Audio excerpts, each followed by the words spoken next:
रमजान का महीना था। लाहौर की गलियों में रोज की तरह इफ्तारी के बाद सन्नाटा छा गया था। लेकिन एक छोटे से घर के वॉशरूम में चंद घंटों बाद कुछ ऐसा होने वाला था जो अगले कई दिनों तक इलाके के लोगों को डर और खौफ में मुब्तला करने वाला था।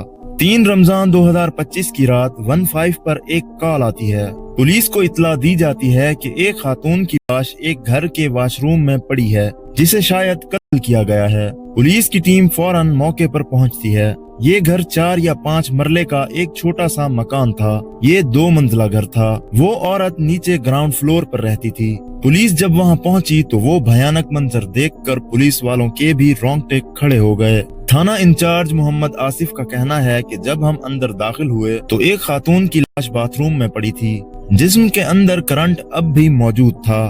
तारें पाँव के अंगूठों से लिपटी हुई थी जो सीधी मेन स्विच से जोड़ी गई थी। ये महज हादसा नहीं था बल्कि सोच समझकर मुकम्मल बेरहमाना प्लानिंग के साथ इस कत्ल को अंजाम दिया गया था। खातून का नाम शकीला बीबी था और उम्र 65 साल थी। उनके 2 बेटे और 2 बेटियां थी। सब शादीशुदा थे। सब अपनी अपनी जिंदगी में मसरूफ थे। एक बेटा फ्रांस में रहता था और एक शादरा में, और एक बेटी उसी मोहल्ले में चंद गलियां दूर रहती थी। लेकिन शकीला बीबी उस घर में अकेली रहती थी। इसी अकेलेपन को देखकर कातिल को अपने जुर्म को अंजाम देने का मौका मिला जिसे वो रात की तारीकी में सफाकाना तरीके से अंजाम दे गया था। जिस रात शकीला बीबी की मौत हुई उस शाम की इफ्तारी वो अपने पड़ोसी हारून के घर में करती है। इफ्तारी के बाद रात तकरीबन 9:30 बजे वो अपने घर वापस आ जाती है। हर चीज मामूल के मुताबिक थी। रात के 12:30 बजे शकीला बीबी की बेटी मामूल के मुताबिक अपनी माँ को कॉल करती है, मगर मुसलसल रिंग बजने के बावजूद कोई फोन नहीं उठाता। थोड़ी देर के बाद वो दोबारा कॉल करती है, मगर अब भी कोई नहीं उठाता। जब कुछ घंटे मजीद गुजर जाने के बावजूद भी अब भी कॉल किसी ने नहीं उठाई थी तो वो परेशान हो जाती है और अपनी माँ के पड़ोसी हारून को कॉल करती है और अपनी माँ का पता करने का कहती है।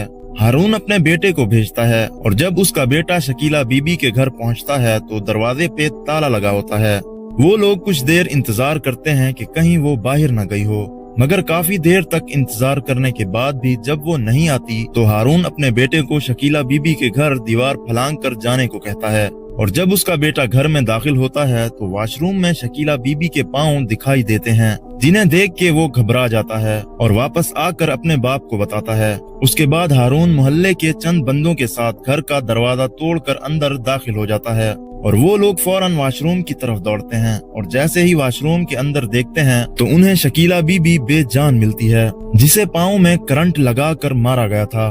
उसके बाद हारून फौरन पुलिस को फोन करता है और चंद लम्हे बाद पुलिस भी वहां आ जाती है। पुलिस फौरन जाए वकुआ की जांच करती है, जहां उन्हें रूम में 2 चाय के कप मिलते हैं, एक खाली और एक आधा बचा हुआ। कमरे में चावल बिखरे पड़े थे, जैसे किसी ने जल्दी में बोरी खोली हो या उसमें से कुछ निकाला हो।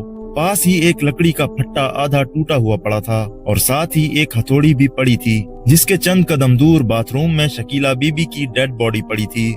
कोई जोर जबरदस्ती के आसार नजर नहीं आ रहे थे, ना कोई दरवाजा टूटा और ना ही कोई चोरी हुई। मतलब कातिल सिर्फ कत्ल करने के इरादे से ही आया था। शकीला बीबी उस घर में किराए पे रहती थी और मालिक मकान कहीं दूर रहता था। जब पुलिस ने घर के मालिक से पूछताछ की तो घर के मालिक ने बताया कि 20-25 दिन पहले एक नईम नाम का बंदा घर के ऊपर वाले हिस्से में रंग करने आया था। फिर पुलिस ने शक की बुनियाद पे नईम को तलाश किया और जल्द ही उसके घर का पता चल गया। और पुलिस जब उसके घर पहुंची तो दरवाजा बच्चे ने खोला और पीछे सामने ही कुर्सी पर नईम बैठा हुआ था। पुलिस ने उसे बाहर बुलाया मगर वो नहीं आया। फिर पुलिस वाले घर के अंदर दाखिल हो गए। घर के आंगन में चावलों की एक बोरी पड़ी थी। पुलिस के पूछने पे नईम ने बताया कि वो ये चावल घर के राशन के लिए दुकान से लाया था, मगर पुलिस को इस बात पे शक हुआ कि अगर ये राशन के लिए लाता तो इसको किचन में रखता, यहाँ सहन में नहीं। फिर पुलिस ने उससे पूछा कि तुमने ये चावल किस दुकान से लिए हैं, चलो तुम हमें वो दुकान दिखाओ। पहले उसने दुकान दिखाने का बोला और घर से बाहर निकल आया। उसके बाद वो बोला कि मैं दुकान भूल गया हूँ।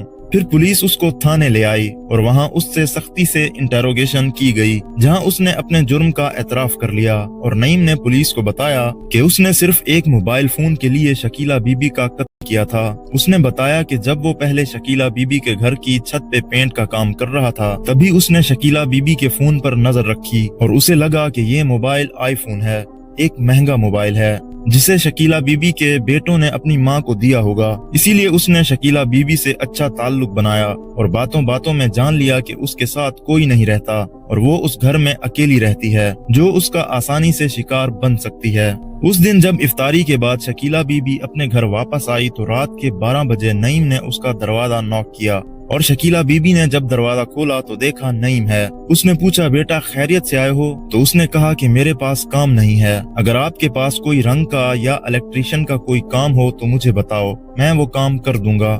शकीला बीबी क्योंकि नईम को जानती थी इसीलिए उसने नईम को घर के अंदर बुला लिया कि बेटा आओ बैठ कर बात करते हैं। और शकीला बीबी ने अपने और नईम के लिए 2 कप चाय भी बनाई और दोनों ने एक साथ बैठकर चाय पी। और उसके बाद शकीला बीबी किसी काम से उठकर दूसरे कमरे में गई तो नईम ने पीछे से लकड़ी के फट्टे से शकीला बीबी के सर पर वार किया। शकीला बीबी फौरन नीचे गिर गई और फिर वो उसे घसीटकर बाथरूम में ले गया।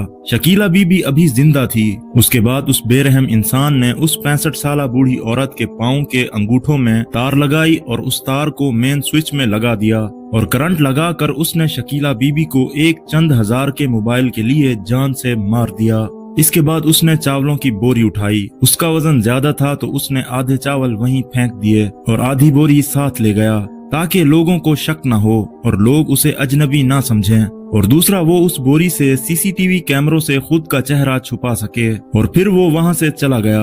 वो फोन सिर्फ 20,000 रुपए का था, कोई आईफोन नहीं था, कोई खास फोन नहीं था, बस एक सादा सा पुराना मोबाइल था। लेकिन नईम को टच मोबाइल चलाने का शौक था, उस पर नेट चलाने की ख्वाहिश थी। टच स्क्रीन मोबाइल उसका ख्वाब था जिस पे वो बाकी लोगों की तरह टिकटॉक, फेसबुक वगैरह की वीडियो देख सके। और फिर उसने इस ख्वाब को पूरा करने के लिए एक माँ को, एक जिंदा वजूद को, एक इंसान को बेरहमी से मार डाला। शकीला बीबी का कातिल कानून के शिकंजे में तो आ गया, लेकिन शकीला बीबी का खला उनकी बेटी या उनके बेटे कभी पुर नहीं कर सकेंगे। इससे हमें ये सबक भी मिलता है कि अपने बुजुर्गों को हमेशा अपने पास रखें, उन्हें यूं अकेला हरगिज ना छोड़ें। तो नाजरीन, ये थी आज की वीडियो। कमेंट बॉक्स में अपनी कीमती राय का इजहार जरूर कीजिएगा। वीडियो को लाइक और चैनल को सब्सक्राइब कर लें ताकि आपको हमारी नई आने वाली वीडियो सबसे पहले मिल सके। तो मिलते हैं किसी और भूले हुए केस की स्टोरी के साथ, तब तक के लिए अपना बहुत सा ख्याल रखिएगा।